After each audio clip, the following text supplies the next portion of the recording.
ስኳር ታማሚ ሆናችሁ ፍሩት መብላት አይፈቀድም ተብላችሁ ከሆነ ይሄ ከእውነት የራቀ ነው። ዛሬ በዚህ ቪዲዮ ብዙዎቻችሁ ጣፋጭ የሆኑ ናቸው በማለት የማትበሏቸው ፍሩቶች ነገር ግን ለስኳር ታማሚዎች የሚመከሩ እንደዚሁም ስኳርን ለመቆጣጠር የሚያግዙ የፍራፍሬ አይነቶችን እነግራችኋለሁ። ለምንድን ነው ስኳር ታማሚዎች ፍሩት እንዳይበሉ የሚመከሩ? እውነት ነው እነዚህ ፍሩቶች በውስጣቸው የተፈጥሮ የሆነ ስኳር አላቸው። ነገር ግን ስኳር ብቻ ሳይሆን ፋይበር አላቸው፣ ቫይታሚን አላቸው፣ እንደዚሁም ሌሎች ጠቃሚ የሆኑ ሚነራልስ እና የእጽዋት ኮምፓውንድ ወይም ኬሚካሎች አሏቸው። ይሄ ሁሉ እያላቸው ለስኳር ታማሚ እንከለክላለን ወይ የሚለውን ሳይንሳዊ መረጃ ነው የምነግራችሁ። በዚህ ቪዲዮ 7 በጣም ምርጥ የሚባሉ ፍራፍሬዎች ስኳርን ለመቆጣጠር የሚያግዙን እንደዚሁም ደግሞ ብዙዎቻችሁ እነዚህን ስትጠቀሙ የምትሰሯቸው ስህተት ምንድናቸውና በቀን ምን ያክል መጠን መጠቀም አለባችሁ የሚለውን ግልጽ አድርጌ እነግራችኋለሁ። ለዚህ ቻናል አዲስ ከሆናችሁ ሰብስክራይብ ማድረግ እንዳይረሳ። ዶክተር ታሪኩ ሁሴን እባላለሁኝ። ጠቅላላ ሐኪምና የህብረተሰብ ጤና ባለሙያ ነኝ። እዚህ ቪዲዮ ላይ ሐሳብ አስተያየት ካላችሁ ኮሜንት ሴክሽን ላይ አስቀምጡልኝ። ወደ ቪዲዮ እንሄዳለን። 7ኛ በጣም ምርጥና ተመራጩ ፍራፍሬ እንጆሪ ነው። እንጆሪ በውስጡ ፋይበር፣ ካርቦሃይድሬት እና እንደዚሁም ደግሞ በቂ የሆነ አንቲኦክሲዳንቶች ያለው ፍራፍሬ ሲሆን በጣም ጥሩ ከሚባሉት ፍራፍሬዎች ውስጥ ነው። ለስኳር እንጆሪን የምንመርጥበት ምክንያት እንግዲህ ፋይበር አለው፣ ዳይጀሽንን ስሎ ያደርጋል። እንደዚሁም ደግሞ ካርቦሃይድሬት መጠኑ ያን ያክል ከፍተኛ አይደለም። በነገራችን ላይ የእንጆሪ ካርቦሃይድሬት በአንድ ካፕ ወይም እስከ 10 ፍሬ የሚሆኑት ላይ እስከ 12 ግራም የሆነ ካርቦሃይድሬት አለው። በቀን የሚመከረው መጠን ስንት ነው ካላችሁ ደግሞ ከ5 እስከ 10 ፍሬ የሆነ እንጆሪ በቀን መጠቀም ይቻላል። በተለይ ሳይዛቸው መጠነኛ ከሆነ እስከ 10፣ ተለቅ ያሉ ከሆነ ደግሞ 5 ፍሬ መጠቀም ትችላላችሁ። ሁል ጊዜ ጥንቃቄ ማድረግ ያለባችሁ ስትሮበሪ ወይም እንጆሪ ስትጠቀሙ ምንድነው በጁስ መልክ አይሆንም። ለስኳር በፍጥነት ስለሚጨምርና ፋይበሩን ስለሚያጠፋው ማለት ነው። ቀጣይ የምነግራችሁ ደግሞ በጣም የሚደንቅ ነው። አፕል ነው። አፕል ልክ እንደ እንጆሪ ተመሳሳይ የሆነ ፋይበር አለው። እንደዚሁም የካርቦሃይድሬት መጠኑ ዝቅተኛ ነው። ነገር ግን አፕልን በጣም የሚደንቀው ብዙ ጊዜ ሰምታችሁ ከሆነ one apple a day the doctor's away ይባላል።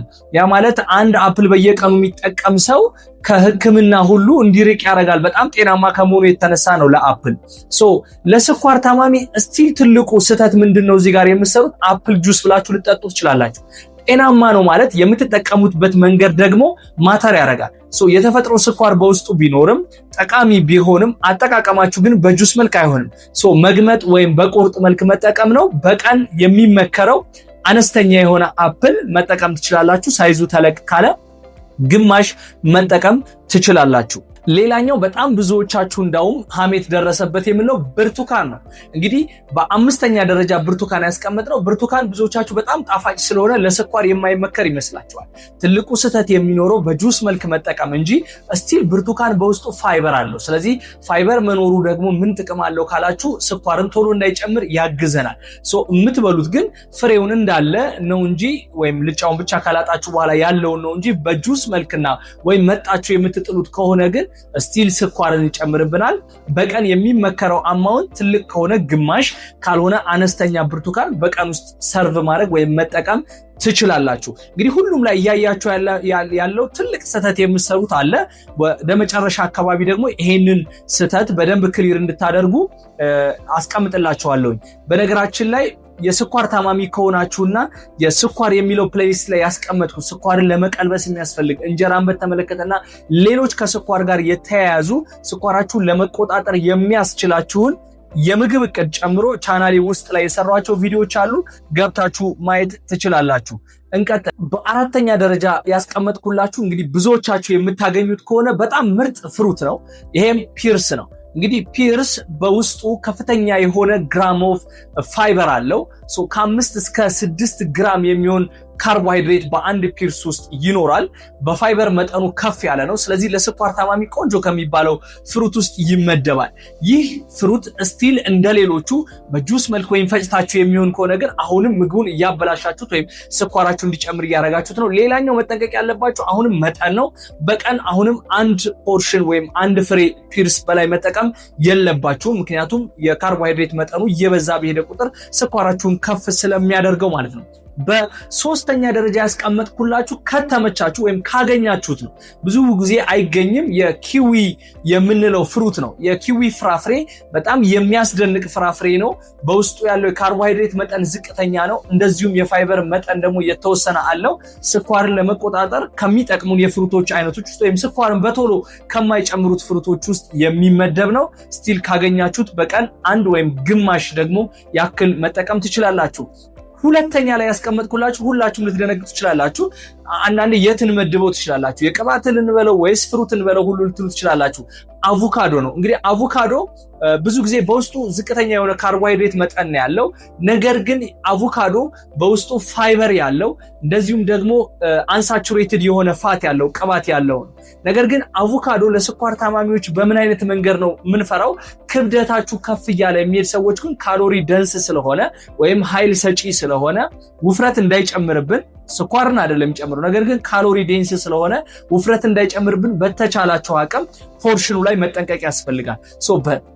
በቀን ብትጠቀሙት የሚመከረው እንግዲህ ከሩብ እስከ ግማሽ ያለ አቮካዶ መጠነኛ የሆነ በተለይ በተለምዶ የፈረንጅ የምንለው አቮካዶ ከሆነ መጠኑ ከፍ ስለሚል የሱን ከግማሽ በታች ነው በቀን መጠቀም ያለባችሁ። ከዛ በላይ መጠቀም የለም። አሁንም በጁስ መልክ አይቻልም። እንግዲህ ሁሉም ላይ ተመሳሳይ ነገር እያያችሁ ነው። እሱ ምንድነው? በጁስ መልክ ሳይሆን በቁርጥ ወይም ደግሞ በመግመጥ የምንጠቀመው መሆን አለበት የሚለው ነው። ከዚህ ምን ተረዳችሁ? አንደኛ የተከለከላችሁ ሳይሆን አጠቃቀማችሁ ማተር ያደርጋል። በአንድ ቃል እንሰረው ካልን ያለው የካርቦሃይድሬት መጠን የምንመርጠው የፍሩት አይነት ከምንጠቀመው የአጠቃቀም ጋር እኩል ነው ማለት ነው። አንድ ነገር በጣም ጠቃሚ ሆኖ ነገር ግን አጠቃቀሙን ካበላሸነው ስቲል ለጤናችን ጠንቅ ነው ማለት ነው። ሌላኛው በዚህ ቪዲዮ እንድትረዱት የሚፈልገው ሌሎች ፍሩቶች አሉ በተደጋጋሚ እናገኛቸው። ሙዝ፣ አናናስ፣ ማንጎ የምንላቸው ፍሩቶች አሉ። እነዚህ ፍሩቶች ከነዚህኞቹ አንጻር ሲተያዩ ለስኳር ታማሚ ተደጋጋሚ እንዲሆኑ አንፈልግም አንደኛ፣ ነገር ግን አንከለክልም። ሙዝን ጥሬ የሆነ ሙዝ አልፎ አልፎ መጠቀም ትችላላችሁ። እንደዚሁም ማንጎ በጣም የበሰለ መሆን የለበትም፣ አሁንም በጁስ መልክ አይሆንም እነዚህ። እንደዚሁም አናናስ እንደዚሁ።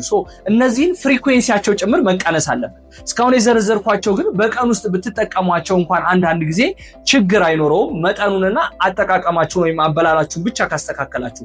ሌሎቹ አሁን የዘረዘርኳቸው አትከለከሉም፣ ስቲል ግን ድግግሞሻቸውን መቀነስ አለባችሁ። እንደነዚህኞቹ ፍራፍሬዎች አይሆንም። በአንደኝነት ደረጃ እንግዲህ ያስቀመጥኩላችሁ ይሄ ነው የሚባል ፍሩት የለም። አንድ ፍሩት በጣም ለስኳር የሚቀንስ ስኳርን የሚያድናም የሚባል ፍሩት የለም የሚል ይሄ ሁሉንም ገዢ ሐሳብ ስለሆነ ነው በአንደኛ ላይ ያስቀመጥኩላችሁ። ማስታወስ ያለባችሁን 3 ነጥቦች ልንገራችሁ። አንደኛ በጁስ መልክ ሳይሆን በቁርጥ መልክ ወይም በመግመጥ ነው የምትበሉት። ሁለተኛ ፍሩት የተፈጥሮ ስኳር ቢኖረው ተጨማሪ የሆኑ ቫይታሚንስ፣ ሚነራሎችንና እንደዚሁም አስፈላጊ የሆኑ ኮምፓውንዶችን የያዘ ነገር ነው የሚለውንና ሁልጊዜም በሶስተኛ ደረጃ ያስቀመጥኩላችሁ ፖርሽን ማተር ያደርጋል፣ መጠን ማተር ያደርጋል። ጤነኛ ቢሆንም ያፍሩት መጠኑ ምን ያክል ነው የሚለው መሰረታዊ ነው የሚለው እንድትይዙ ነው። ቪዲዮ ከተመቻችሁ ላይክ ሳታደርጉ እንዳትወጡ።